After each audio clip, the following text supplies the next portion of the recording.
দক্ষিণ দিনাজপুর জেলার রামপুরে অবস্থিত কর্মতীর্থকে হোল্ডিং সেন্টারে হিসেবে চিহ্নিত করল প্রশাসন। জেলায় জেলায় বাংলাদেশি অনুপ্রবেশকারীদের রাখার জন্য যে হোল্ডিং সেন্টার তৈরি হচ্ছে, দক্ষিণ দিনাজপুর জেলাও তার বাইরে নয়।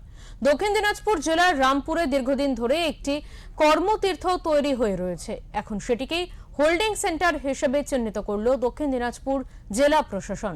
বুধবার সেই তথ্যই মিলেছে দক্ষিণ দিনাজপুর জেলা প্রশাসন সূত্রে। এই প্রসঙ্গে কেন্দ্রীয় মন্ত্রী তথা স্থানীয় সাংসদ সুকান্ত মজুমদার বলেন, রাজ্য সরকার নির্দেশ দিয়েছেন, সেই অনুসারেই এই হোল্ডিং সেন্টারগুলি তৈরি হচ্ছে।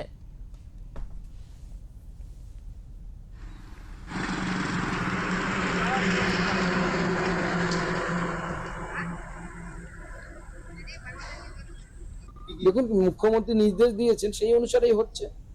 আমাদের ঠিক হয়েছে যারা বাংলাদেশি নাগরিক তারা বাংলাদেশে থাকবে, এটাই তো স্বাভাবিক নিয়ম।